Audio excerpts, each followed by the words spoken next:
सब संतों को वंदे गुरुवरम, वंदे मुनिवरम। मुनिश्री, आपका स्वागत करें। उससे पहले हम सब औरस परिवार आपके बिहार की सुख साता पूछते हैं।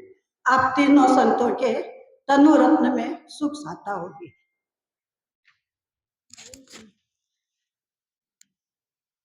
मुनिश्री, हम सब सौभाग्यशाली है कि आपका आगमन हमारे औरस कॉम्प्लेक्स में हुआ है।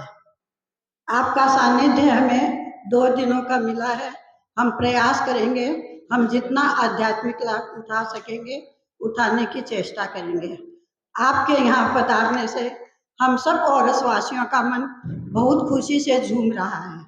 परम सौभाग्य है और इतने मन में खुशी है कि कहने को शब्द नहीं है। आज खुशी है और 2 दिन बाद मन भारी होगा तो भी कहने को शब्द नहीं है, पर लाभ तो सभी को मिलना चाहिए। कहा भी है, बहता पानी रमता जोगी। मुनिश्री, इन 2 दिनों के प्रवास के लिए पूरा औरस परिवार आपका आभारी रहेगा और कृतज्ञता ज्ञापित करते हुए स्वागत गीत की प्रस्तुति। थारे चरण में करा स्वागत, करा स्वागत 12,000 खुशी सो जो मेरा। करा स्वागत 12,000 खुशी सो जो मेरा। लुड़ लुड़ कर शीस नवावा थारे चरणा में, लुड़ लुड़ कर शीस नवावा थारे चरणा में। करा स्वागत, करा स्वागत 12,000 खुशी सो जो मेरा। करा स्वागत 12,000 खुशी सो जो मेरा। आबलियो इमृत बरसा है पवन झकोरा खावे है। आबलियो इमृत बरसा है पवन झकोरा खावे है। कण कण में, कण कण में महीन बहार खुशी सो जो मेरा। कण कण में नवीन बहार खुशी सो जो मेरा। करा स्वागत 12,000 खुशी सो जो मेरा।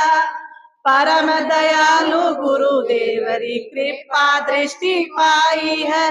परम दयालु गुरुदेवरी कृपा दृष्टि पाई है। हुयो आज, हुयो आज सपन साकार खुशी सो जो मेरा।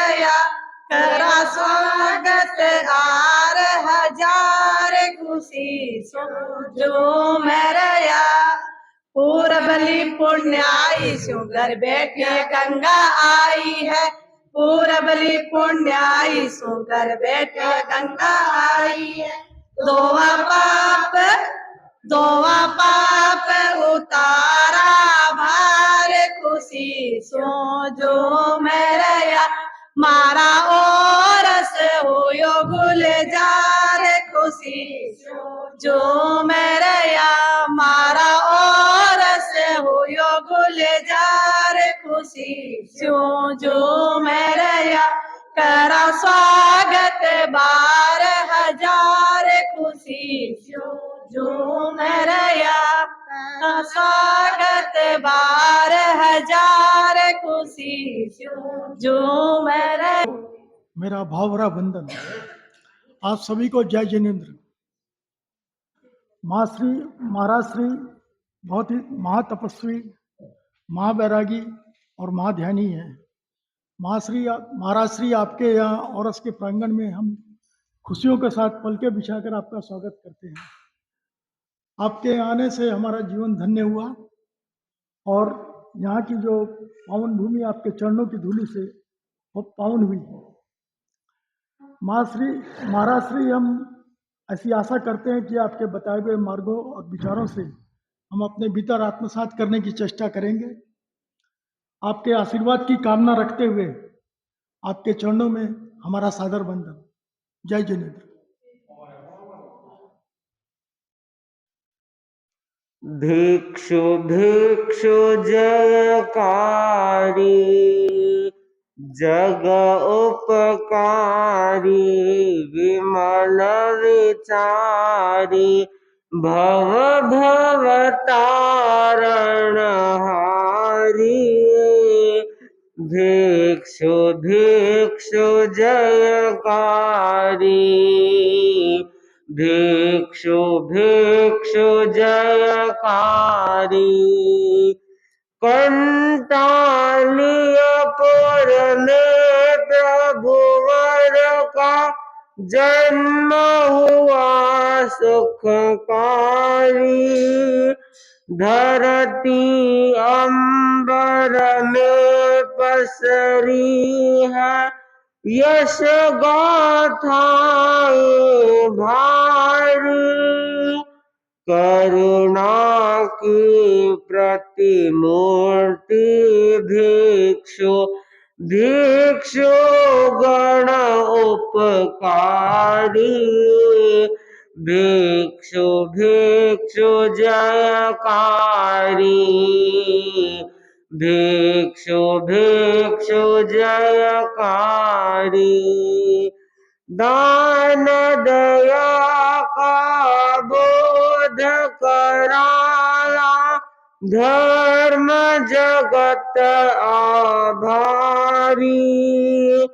मिश्र धर्म पद मान उन्हें था, जिन वाणी स्वीकारी। साध्य और साधन की शुद्धि, मौलिक बात विचारी। भिक्षु भिक्षु जयकारी, भिक्षु भिक्षु जयकारी। मंगलकारी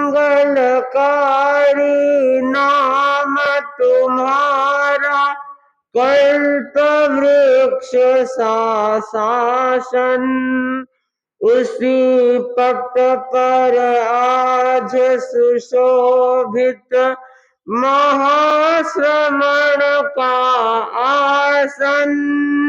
भिक्षु शासन नंदन वन है, श्रद्धा की फुलवारी। भिक्षु भिक्षु जयकारी, भिक्षु भिक्षु जयकारी। जग उपकारी, विमल विचारी, भव भव तारण हारी। भिक्षु भिक्षु जयकारी, भिक्षु भिक्षु जयकारी। ओम।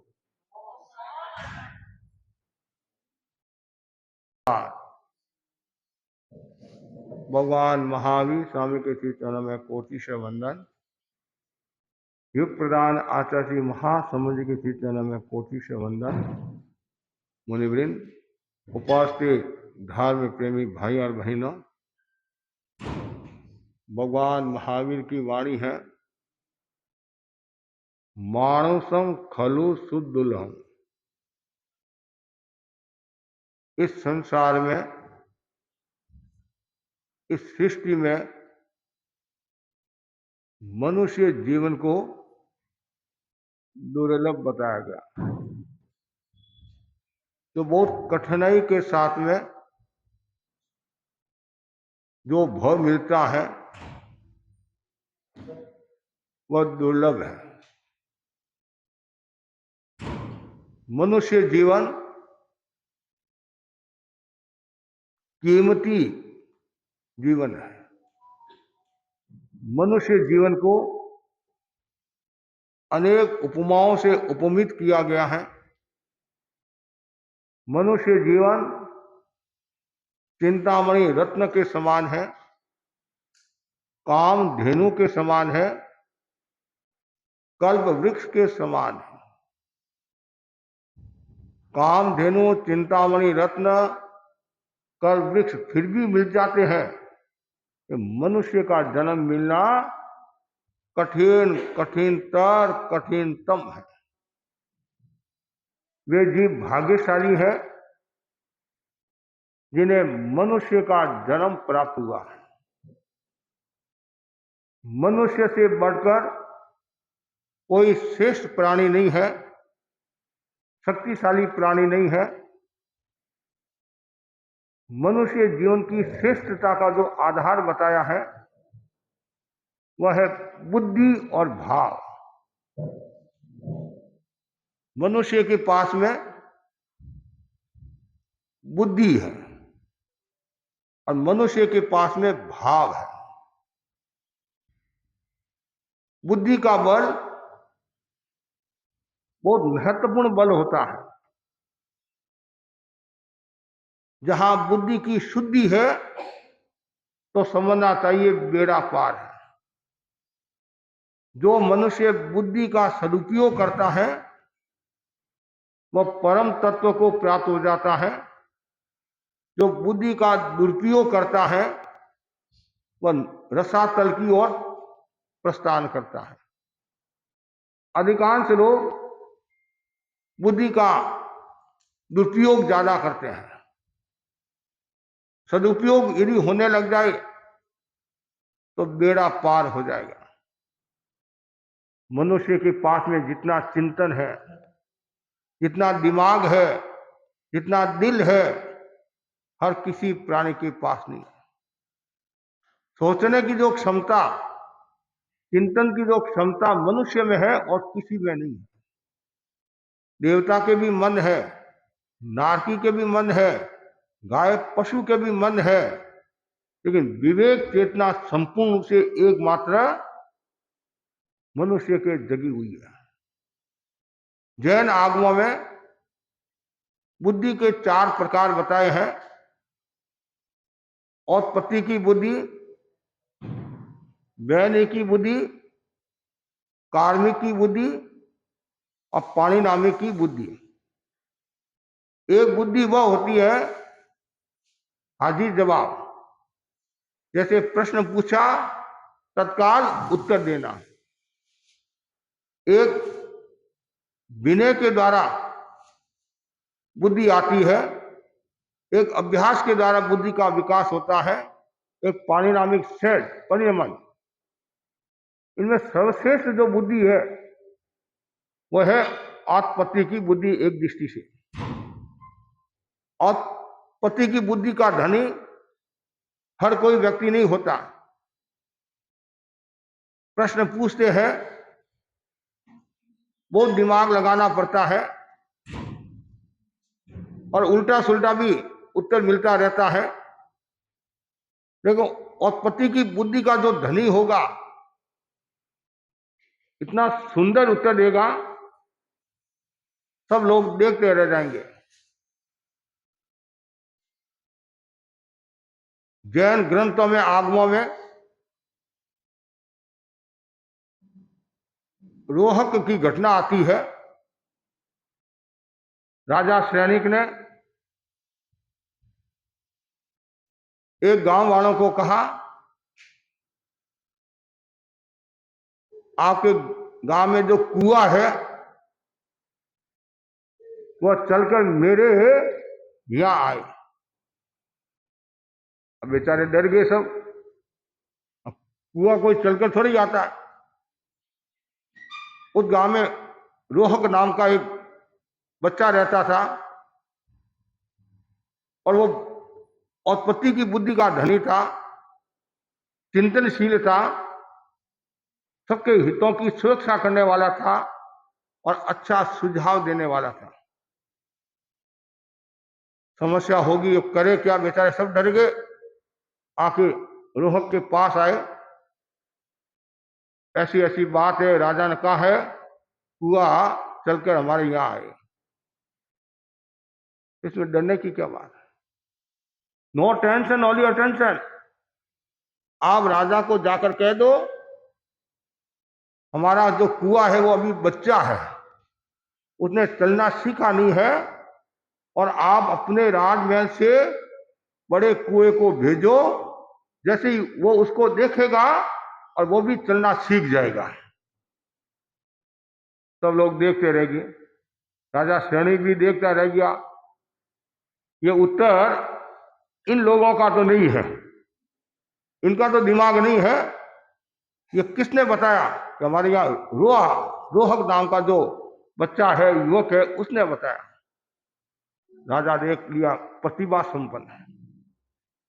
हमारे तेरापन धर्म संघ के प्रथम अधिशास्त्रा आचार्य भिक्षु हुए, उनके बारे में बताया जाता है वो भी औत्पाती की बुद्धि के धनी थे। ऐसे ऐसे प्रश्नों का उत्तर देते सामने वाले हतप्रभ हो जाते थे। एक कोई व्यक्ति दुर्भावना के साथ उनके पास आया और भिकन जी बताओ घोड़े के पैर कितने होते हैं? अब यदि कोई पूछने की बात है, कोई छोटा बच्चा हो तो बात समझ में भी आती है। और किसको पूछा? महामना आचार्य भिक्षु को। उन्होंने कहा 1 2 3 4। अरे स्वामी जी, हमने तो सुना आप तो प्रश्न का उत्तर तत्काल देते हैं और पति की बुद्धि के धनी है, और इतना समय लगाया। एक छोटा बच्चा भी बता देता कि घोड़े के 4 पैर होते हैं। स्वामी जी ने कहा भाई घोड़े के 4 पैर होते हैं, मैं भी जानता हूं, तुम भी जानते हो। मैं धीरे धीरे इसलिए बोला, तुम्हारा अगला प्रश्न था कि कान खजूरे के पैर कितने होते हैं। एक जीव होता है कान खजूरा, और उसमें यदि मैं गिनती लगाता तो तू क्या बोलता? उसमें तो तत्काल उत्तर दे दिया, उत्तर दो। सामने वाला व्यक्ति चुप हो गया, बोला मेरा अगला प्रश्न यही था, कान खजूरे के कितने पैर होते हैं? ऐसा बताया जाता है 72 पैर होते हैं। तो प्रश्न का उत्तर तत्काल हर कोई व्यक्ति दे नहीं सकता है, लेकिन मनुष्य जीवन की श्रेष्ठता का जो आधार है उसमें एक है ये बुद्धि। कुछ लोग विनय के द्वारा बुद्धि प्राप्त करते हैं। ऐसे भी बहुत लोग हुए हैं, प्रारंभ में बुद्धि संपन्न नहीं थे, विवेक चेतना जागृत नहीं थी, लेकिन उन्होंने विनय रखा, इतना विनय रखा, विनय के कारण और वो ज्ञानी विज्ञानी हो गए, महाज्ञानी हो गए। और विनय का भी बहुत बड़ा मूल्य होता है। जिसको ज्ञान प्राप्त करना है, साधना में प्रवेश करना है, शक्ति को प्राप्त करना है, ब्रह्म ज्ञान को प्राप्त करना है, तो विनय की साधना जरूरी है। जितनी विनय की साधना होगी उतना ही आपका विकास होगा, और घर परिवार में भी शांति का साम्राज्य स्थापित होगा, और जीवन में खुशहाली होगी। जैसे हरियाली का बहुत बड़ा महत्व है, बाहर में हरियाली का बहुत बड़ा महत्व है, और भीतर में खुशहाली का बहुत बड़ा महत्व है। और वो खुशहाली कब आएगी? कि जब भीतर में विनय का भाव होगा। और धर्म का मूल क्या है? विनय है। तो विनय के द्वारा जो बुद्धि प्राप्त होती है वो ज्ञानी की बुद्धि, विनय के द्वारा उसका विस्तार होता रहता है। फिर एक कार्मिक की बुद्धि, अभ्यास के द्वारा जो विकास होता है वो कार्मिक की बुद्धि। करत करत अभ्यास जड़ मत होत सुजान, कहते हैं। ऐसे ऐसे लोगों को देखा है, सुना है। हमारे आता है एक जैन संप्रदाय के संत हुए हैं, आचार्य हुए हैं घासीराम जी महाराज हुए हैं। जब वो गृहस्थ जीवन में थे, एक नवकार मंत्र को सीखने में 18 दिन लगे। कितने? एक नवकार मंत्र को सीखने में 18 दिन लगे, और अभ्यास करते गए। दीक्षा के बाद में उन्होंने 32 आगमों की टीका टब्बा लिखकर एक नया इतिहास रच दिया। वृद्धवादी का उदाहरण आता है, बुढ़ापा में दीक्षा अभ्यास करते कहते हैं मुसल में भी फूल खिला दिया। तो अभ्यास का बहुत बड़ा महत्व है। ऐसे श्रावकों को भी देखा है, उनको कुछ नहीं आता था, लेकिन अभ्यास करते जैन धर्म की 13 पंथी जो हमारी परीक्षाएं होती है, 9 की परीक्षा दे दी और आगे बढ़ गए। बड़ी उम्र में जो अ आ नहीं जानते हैं, क का नहीं जानते हैं, अभ्यास करते करते विद्वान हो गए, स्कॉलर हो गए। तो अभ्यास का बहुत बड़ा मूल्य होता है। अब्राहम लिंकन का उदाहरण आता है, कितनी बार वो परीक्षा में फेल हुए होंगे, व्यापार में, ये चुनाव में हारे, लेकिन अभ्यास करते गए, श्रम करते गए, मेहनत करते गए और एक दिन अमेरिका के राष्ट्रपति बन गए। जितने भी महापुरुष हुए हैं, जितने भी बड़े व्यापारी हैं, औद्योगिक क्षेत्र में है या बड़े धनवान व्यक्ति हैं, उन सब ने पुरुषार्थ के द्वारा कार्मिकी बुद्धि का विकास किया, मतलब बहुत आगे बढ़े हैं। और पारिणामिक बुद्धि जो सहज होती है, सहज, जिसमें सहज जो बुद्धि होती है वो पारिणामिक परिमन। तो ये मनुष्य जीवन की श्रेष्ठता का जो महत्वपूर्ण जो बिंदु है वो है बुद्धि। तो हमारी बुद्धि हमेशा अच्छी रहे। वह बुद्धि किस काम की, पड़िया बांधे कर्म। वो बुद्धि किस काम की जिससे कर्मों का बंधन होता हो। वो बुद्धि किस काम की जो नीचे दिखाने का कार्य करती हो। वही बुद्धि सफल होती है, वही बुद्धि श्रेष्ठ होती है जो ऊपर उठाती है। इसलिए मनुष्य जीवन की श्रेष्ठता का पहला बिंदु बुद्धि, और दूसरा जो बिंदु बताया है भाव। सारा खेल भाव पर आधारित है। भाव यदि शुद्ध है तो आपका भव भी शुद्ध हो जाएगा, और भाव बिगड़ा हुआ है तो भव भी बिगड़ जाएगा। इसलिए हम बार बार आपको कहते हैं भाव, सद्भाव, एक दुर्भाव, एक सद्भाव, एक अभाव, लेकिन मूल बात हमारे भाव है वो अच्छे होने हैं। सद्भाव, जितने सद्भाव होंगे उतना ही व्यक्ति का मूल्य बढ़ेगा। सद्भाव नहीं है, भीतर में यदि मलिनता है, बेमनस्य है, घृणा है, नफरत है, तो उसके भाव कभी अच्छे नहीं हो सकते हैं। और जिनका भाव अच्छा नहीं है वो कभी शांत भी नहीं रह सकता है, वो कभी प्रसन्नता का जीवन भी नहीं जी सकता है। और आज की भाषा में कह सकते हैं एक नेगेटिव भाव, एक पॉजिटिव भाव, एक सम्यक दृष्टि और एक मिथ्या दृष्टि। तो पॉजिटिव भाव का बहुत बड़ा मूल्य होता है। और हम बार बार कहते हैं अब भावों को सम्यक बनाओ, भावों को अच्छा बनाओ। सकारात्मक भाव, विधायक भाव।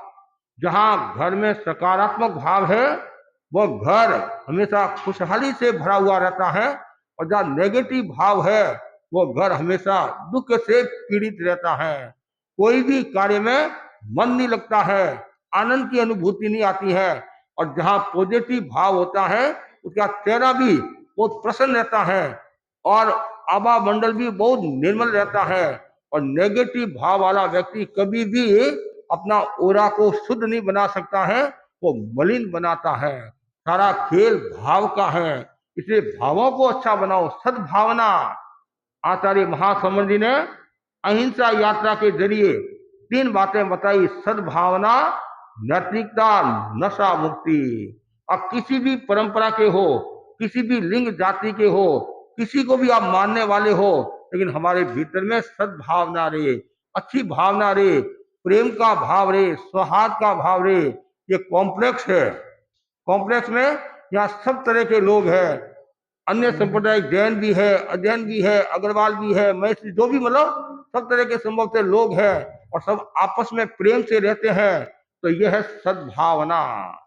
तो जहाँ प्रेम से रहते हैं तो वहाँ संगठन मजबूत होता है, और जहाँ प्रेम से नहीं रहते हैं, सद्भावना नहीं है, दुर्भावना है, तो घर के सदस्य भी आपसे दूर हो जाते हैं, वो भी आपके विरोधी हो जाते हैं। यदि आपका कोई विरोध भी करे तो ये सोचना चाहिए मेरा विनोद, गुरुदेव तुलसी के शब्दों में, जो करे हमारा विरोध हम समझे उसे विनोद। ये कौन सोचेगा? जिसके भाव से सद्भावना। जहाँ सद्भावना है वहाँ मैत्री भी होगी, करुणा भी होगी, दया भी होगी। और सद्भावना नहीं है वहाँ हिंसा, विलासिता, भोग, असंयम आदि का भाव होगा। इसलिए हमारे भाव अच्छे, जितने ज्यादा भाव अच्छे होंगे और वो उतना ही ऊंची गति को प्राप्त होगा, और जितना भाव दुर्भाव होगा वो उतना ही नीचे जाएगा। जैसे पत्थर है ऊपर करते क्या होता है, उछालते तो वो नीचे जाता, क्यों? वो भारी है। तो वैसी जो दुर्भाव वाला व्यक्ति है वो कर्मों से भारी होता है, वो नरक में जाता है। और जो धुआं है वो ऊंचा जाता हल्का है, रेत है वो ऊंची जाती हल्की, कारण हल्कापन है। तो जिसके सद्भाव है तो उसके कर्म हल्के होंगे, वो ऊंची गति को प्राप्त होगा। तो ये बहुत जरूरी है, हमारे भाव अच्छे रहे। जितना सुंदर भाव है, अच्छे भाव है, उतना ही आपका विकास होगा। तत्व की भाषा में मिथ्या दृष्टि, सम्यक मिथ्या दृष्टि। तो मिथ्या दृष्टि होता है वो नेगेटिव माइंड वाला, दुर्भाव वाला होता है। और जो सद्भाव वाला, सकारात्मक चिंतन वाला होता है वो पॉजिटिव, वो सम्यक दृष्टि होता है। तो सारा खेल भावों का है। नरक में कौन जाता है? भाव के कारण नरक में जाता है, भाव के कारण ही स्वर्ग में जाता है। अच्छा भाव है वो नरक में, स्वर्ग में जाएगा, और बुरा भाव है तो वो नरक में जाएगा। नरक में जाने के 4 कारण बताए हैं: महाआरंभ, महापरिग्रह, पंचेंद्रिय वध, मांसाहार। ये नरक में जाने के कारण है। महाआरंभ तो बड़ी बड़ी हिंसा कराता है, बड़ा बड़ा दावानल को, मतलब दावानल जंगलों को कटाता है, आग लगाता है। तो उसके भाव सुंदर नहीं होते, अच्छे नहीं होते हैं। और जो महाआरंभ कराता है तो समझना चाहिए उसमें रत रहता है, वो मरकर नरक में जाता। क्यों? उसके भाव सद नहीं है, दुर्भाव है। आज दुनिया में जो युद्ध होता है या घर में युद्ध होता है, परिवार में युद्ध होता है, कहीं भी युद्ध होता है, वहां सद्भावना नहीं है, दुर्भावना है। चाहे आप रशियन और यूक्रेन का ले लो या और कोई ले लो, ये दुर्भावना के कारण, प्रतिष्ठा बड़पन के कारण ये युद्ध होते हैं। जहाँ युद्ध होता है वहां व्यक्ति सुख को प्राप्त नहीं होता है। युद्ध में कभी शांति नहीं है। वो लोग कहते हैं हिंसा में शांति है, हिंसा में कभी शांति नहीं है। हिंसा को हिंसा के द्वारा नहीं मिटाया जा सकता है, उसके लिए अहिंसा की साधना जरूरी है। वार्तालाप से ही व्यक्ति शांति को प्राप्त हो सकता है। और वार्तालाप कब होगा? जब आपके भीतर में सद्भावना होगी, तभी आपको ये मतलब भाव आएगा, मुझे वार्तालाप के द्वारा समस्या का समाधान प्राप्त करना है। तो भावों का बहुत बड़ा खेल है। तो महाआरंभ, महापरिग्रह, जो परिग्रह में डूबा हुआ रहता है, परिग्रह धन दौलत में जो मूर्छा रखता है, 10वें कालिक सूत्र में कहा है मूर्छा परिगो उतो, मतलब परिग्रह को मूर्छा कहा है, मूर्छा को परिग्रह कहा गया है। तो उसमें डूबा हुआ रहता है, आसक्ति रहती है, वो भी मरकर कहा जाता है नरक में जा। क्यों? आसक्ति है तो दुर्भावना है, दुर्भावना है। शरीर के प्रति आसक्ति है, वस्तु के प्रति आसक्ति है, तो उसके कारण कभी कभी घर में कलह का वातावरण हो जाता है, परिवार में वातावरण गर्द हो जाता है, कलह का वातावरण। उससे क्या होता है? नेगेटिव भाव बढ़ता है, दुर्भावना बढ़ती है।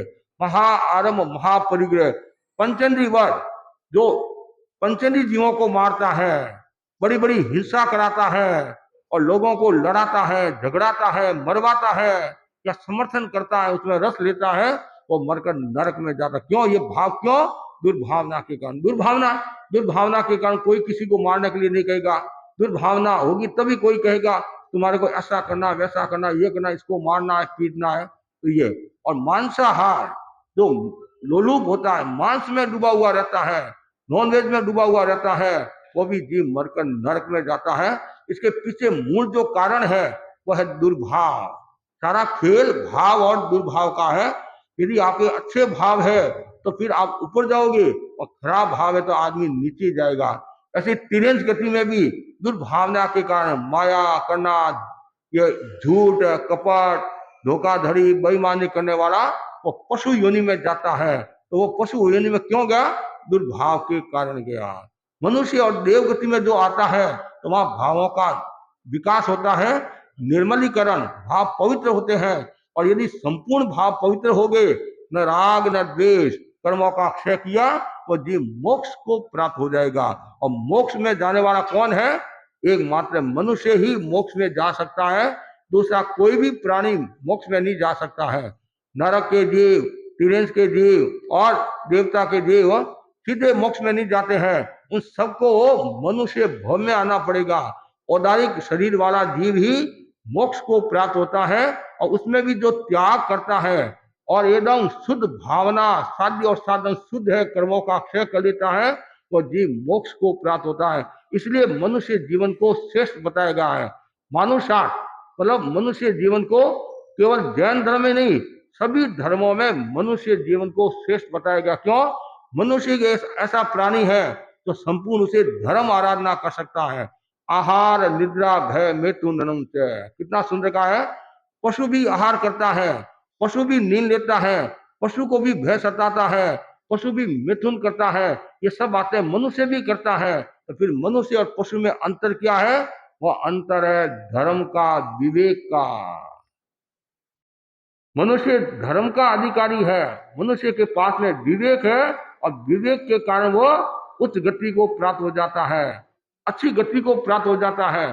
जिसका विवेक जागृत हो जाता है उसका बेड़ा पार हो जाता है। विवेक को जागृत करना जरूरी है, और जिसका विवेक जागृत हो गया तो वह संयमी बनकर कर्मों का अक्षय करके आत्मस्वरूप को प्राप्त हो सकता है। तो मुख्य ये दो कारण है, बुद्धि और भाव। ये सारा खेल इस पर आधारित है, आपकी बुद्धि कैसी है और आपका भाव कैसा है। या आप प्रवचन सुनने के लिए आए हैं तो आपकी बुद्धि कैसी है और आपके भाव कैसे हैं, इनमें भी ये फर्क पड़ता है। एक तो ठीक है व्यवहार निभाने के लिए आप आए, कुछ लोग कुतूहलवश भी आते हैं, कुछ लोग देखने के लिए भी आते हैं, कुछ लोग परीक्षा करने के लिए भी आते हैं, और कुछ लोग ज्ञान प्राप्ति की दृष्टि से भी आते हैं कि भाई त्यागी संत आए हैं, संत महात्मा आए हैं, तो उनकी सन्निधि में जाओ, कुछ न कुछ हमें ज्ञान प्राप्त होगा। तो ज्ञान प्राप्त होगा, ये भावना होगी तो समझना चाहिए आपके भीतर में सद्भाव है, और ये भावना नहीं है तो आपके भीतर में दुर्भाव है। इसलिए भावना का सारा खेल है। जैसे उदाहरण के लिए एक सेठ था, सेठ, और सेठ बहुत प्रतिष्ठित था, सत्यवादी था, राजा हरिश्चंद्र की तरह जीवन जीने वाला था, और लोगों में भी अच्छी प्रतिष्ठा थी। एक दिन एक पत्रकार के मन में आया कि सेठ इतना शक्तिशाली है, इतनी प्रशंसा हो रही है, सत्यवादी है, इनका मुझे इंटरव्यू लेना चाहिए और अखबार में छापना चाहिए। मैं अखबार में छापूंगा तो लोगों को भी प्रेरणा मिलेगी और मेरा अखबार भी ज्यादा बिकेगा। पर ऐसे व्यक्तियों का इसमें इंटरव्यू आया है। ठीक, पत्रकार आया, सेठ ने उसका अभिवादन किया, उसको सम्मान दिया, विराजो बैठो, किस लिए आए? मैं आपका इंटरव्यू लेने के लिए आया हूं, ले लो। प्रश्न पूछा, आपकी उम्र कितनी है? वो बोला मेरी उम्र 4 साल की है। पत्रकार देखता रह गया, पागल आदमी है, 80 वर्ष का तो लग रहा है, और क्या कर रहा है 4 साल। और मैंने तो सुना है राजा हरिश्चंद्र है, सत्यवादी है, ये तो पहले बच्ची झूठ बोल रहा है, पहले ग्रास में वो मक्खी आ गई, कहते नहीं मक्खी आ गई। अब बोला तो कुछ नहीं, ठीक है। दूसरा प्रश्न पूछा, आपकी संपत्ति कितनी, आपके पास धन कितना है? और ये हर कोई पूछ भी नहीं सकता, पूछता तो उत्तर भी नहीं देता, और सब अपना धन थोड़ा ही बताते, कोई घोड़ा हो वो बता देता है। वो बोला, सेठ बोला मेरे पास में 80,000 की संपत्ति है, 80,000, 80,000। पत्रकार देखता रह गया। 10 तो दुकानें चल रही है, फैक्ट्रियां चल रही है, 4-5 बंगले हैं, और इतनी एफडियां है, और ये क्या बोला 80,000 है। वाह वाह वाह, आटा में नमक तो समझ में आता है, ये पूरी रोटी नमक की।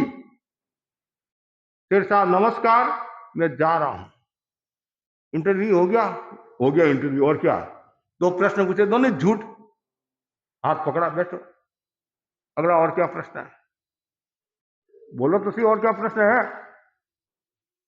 ठीक है, आप कहते हैं तो पूछ ले, और तो क्या है। आपकी उम्र कितनी है? ये तो पूछ लिया, संपत्ति भी पूछ लिया। तीसरा मेरा एक प्रश्न है, आपके पुत्र कितने हैं, आपके लड़के कितने हैं? सेठ बोला मेरे 1.5 लड़का है, 1 और हाफ।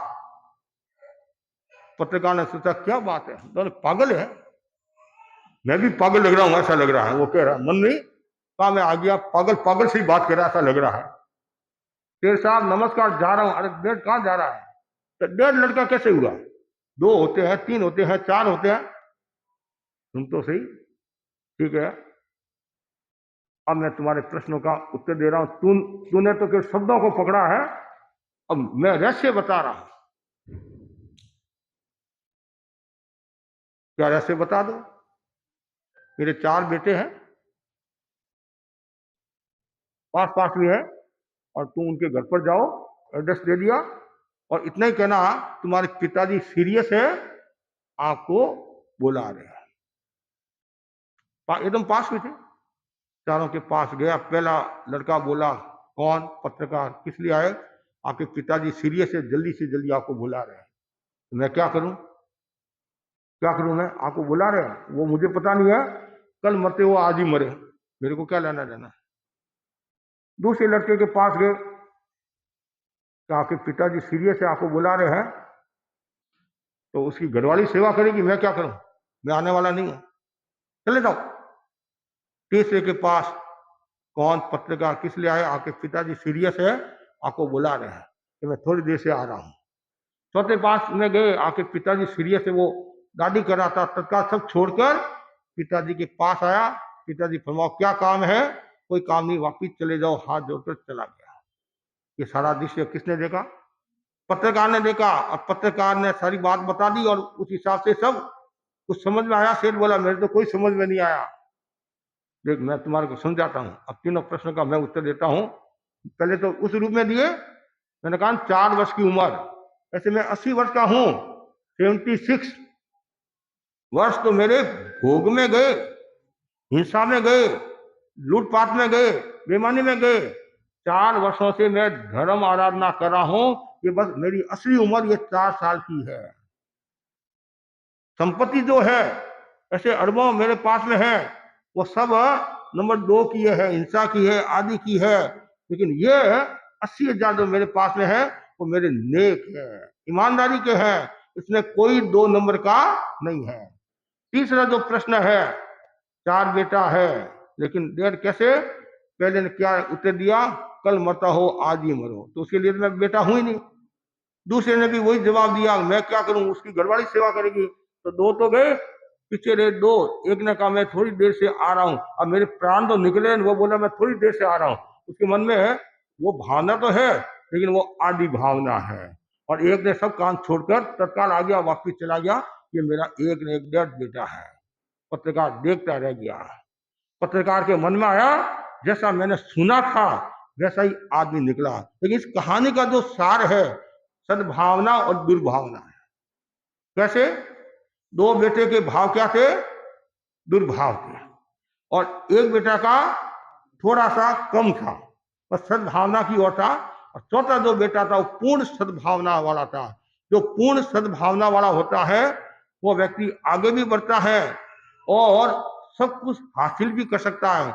उस शेर के 4 लड़के थे, 2 तो अविनीत, एक विनीत भी और अभिनीत भी, और एक पूर्ण विनीत था, वो उत्तराधिकारी बन गया। उत्तराधिकारी बन गया तो कहने का मतलब है, जिसके भाव अच्छे होते हैं, सद्भाव होते हैं, वो व्यक्ति आगे बढ़ता है। और सद्भाव का विकास कैसे करे, ये भी तो जरूरी है कि महाराज नेगेटिव भाव बहुत आते हैं, नेगेटिव भाव बहुत आते हैं। हमारे आचार्य महाप्रज्ञ जी और गुरुदेव तुलसी ने परीक्षा ध्यान का शुभारंभ किया, तो उन्होंने अनेक ऐसे प्रयोग बताए। उन प्रयोगों के द्वारा हम दुर्भाव को सद्भाव में परिणत कर सकते हैं, और नेगेटिव भाव को पॉजिटिव भाव में ला सकते हैं। कैसे ला सकते हैं? एक श्वास लेते हैं, छोड़ते हैं। पहले सांस लिया, सब साहुणं 10 बार बोलना, श्वास छोड़ा 10 बार सब साहुणं बोलना। इसे आपके जो नेगेटिव भाव है वो कम होंगे, दुर्भाव है वो कम होगा, सद्भाव का विकास होगा। दूसरा है पॉजिटिव विकास के लिए, सद्भाव के लिए, सकारात्मक चिंतन के विकास के लिए क्या करना? दीर्घ श्वास का प्रयोग करना। गहरा लंबा श्वास लेना, गहरा लंबा श्वास छोड़ना। तीसरा प्रयोग है, जो हो रहा है वो अच्छे के लिए हो रहा है। कभी भी मन में नेगेटिव भाव मत लाओ, दुर्भाव मत लाओ। यदि आपको किसी ने गाड़ी दी है, तो भी यह सोचना चाहिए, माई तारी गाड़ी घी की नाड़ी, ये सोचना तो ये है पॉजिटिव भाव। और आप ये सोचते इसने मेरे को गाली दी है तो वापिस मैं 2 गाली नहीं सुनाऊं तो मेरी माँ ने सूठी क्या खाई है, तो वो भाव क्या है, वो दुर्भाव हो जाएगा। नहीं तो ये सोचना अरे मेरे जोक से बेचारे को गाली देनी पड़ी है तो मैं भविष्य में ध्यान रखूंगा इसको गाली नहीं देनी पड़े। तो ये पॉजिटिव भाव, तो पॉजिटिव भाव का बहुत बड़ा मूल्य है। आप एक दिन के लिए पॉजिटिव भाव का विकास करो कि कोई आपके साथ दुर्व्यवहार कर ले, आपको गाली दे दे, प्रतिकूल काम हो गया, सासू बहू ने बर्तन फोड़ दिया या नुकसान कर लिया, कि आज मैं कुछ नहीं कहूंगी और हर परिस्थिति में पॉजिटिव भाव रखूंगी। बर्तन गिरता है और सासू जी की आवाज शुरू हो जाती है, या कोई नुकसान होता है तो बहू की आवाज शुरू हो जाती है। क्यों? नेगेटिव भाव। गलती किससे नहीं होती, सबसे गलती होती है, लेकिन हमें भावों को अच्छा रखना है। तो पॉजिटिव भाव के लिए, सद्भाव के लिए ये प्रयोग करो, साथ में सत्संगत करो। जब भी आपको अवसर मिले संत महात्मा की सन्निधि में रहो। संत महात्मा कौन? जो कंचन कामिनी के त्यागी है, जो संसार से विमुख है और मोक्ष के सम्मुख है, आत्मा के सम्मुख है। ऐसे ज्ञानी संतों की सन्निधि में रहो, और सन्निधि में रहने से क्या होगा? पॉजिटिव भाव का विकास होगा। कितना सुंदर का है, फकीरों की निगाहों में अजब तासीर होती है, और निगाहें मेर की हो जाए तो खाक भी अक्षीर होती है। नजर पड़े तो निहाल, नहीं तो बेहाल। तो ये सारा जो सूत्र है तो पॉजिटिव भाव को बढ़ाने वाले हैं। एक बाई आई और मैंने कहा इतनी जल्दी कैसे आ गई, जल्दी कैसे आ गई? आज सासू जी से लड़ाई होगी, मूड ऑफ हो गया, नेगेटिव भाव आ गया, गुस्सा आ गया, तो मैं संतों की सन्निधि में चली जाऊं, मुझे शांति मिलेगी। देखो, तो शांति का यही शांति है, और कहीं शांति नहीं है, ध्यान रखना। और शांति न तो बगीचे में शांति है, न बिल्डिंग में शांति है, न सभा भवन में शांति है, और न बड़ा बाजार में शांति है। शांति हमारे भीतर ही है, शांति हमारे भीतर ही है। और शांति कब प्राप्त होगी? कि जब आप सत्संगत करोगे, संतों की सन्निधि में रहोगे, अच्छे भाव भाओगे, तब शांति मिलेगी। सारा खेल भाव का है। हमारे प्रेक्षा ध्यान में उपसंपदा आती है, उपसंपदा में एक सूत्र है भावक क्रिया। आप कोई भी कार्य करो जागरूकता के साथ करो। चल रहे हो तो चलने में ध्यान रहे, बोल रहे हो केवल बोलने में ध्यान रहे, तो इससे भी सद्भावना का विकास होता है। मतलब भाव हमेशा अच्छे हैं तो समझना चाहिए आपकी गति सुगति हो रही है, और भाव यदि बुरे हैं तो आपकी सुगति होने वाली भी दुर्गति हो सकती है। इसलिए सारा खेल भावों का है। तो आज हम कहाँ आए हैं? ओरस, ओरस यानी हाँ, और रस, और रस का बहुत बड़ा मूल्य है। रस भी अनेक प्रकार के होते हैं, तिक्त रस, कटु रस, आम्ल रस, मधु रस, ये सब रस होते हैं। ऐसे खाने पीने में मौसमी का रस, नारंगी का रस, चीकू का रस होता है। और हमारे जैन दर्शन में रस आता है विजय वर्जन, यानी दूध, दही, घी, तेल, ये भी विजय वर्जन समय समय पर छोड़ना। तो रस का अपना मूल्य होता है। एक रस आता है पुत्रस्तु सप्तमो रस है, पुत्रस्तु सप्तमो रस है। 6 प्रकार के जो रस है, 7वां रस कौन सा है? पुत्र। 7वां रस पुत्र है। तो आज हम रस में आए हैं, और रस में आए हैं, और सबको रसवान होना है। गन्ना होता नहीं, गन्ना में यदि रस होता है तो गन्ने का मूल्य बढ़ जाता है। आम है, आम में यदि रस है तो आम मूल्यवान हो जाता है। तो वैसे ही इस बिल्डिंग में जो लोग रह रहे हैं वो भी रसवान बने, फलवान बने। रस जितना ज्यादा रस होगा उतना ही आगे बढ़ोगे। और रसों में भी यदि मधु रस मिल जाए तो बेड़ा पार हो जाएगा। मीठा बोलते हैं, प्रेम के साथ बोलते हैं, सौहार्द के साथ रहते हैं, तो उसका एक अलग मूल्य होगा। तो जब हम एरिया में थे तो एक भाई बोली हमारे ओरस में भी आपको पधारना है, ओरस में भी पधारना है। भाई आई और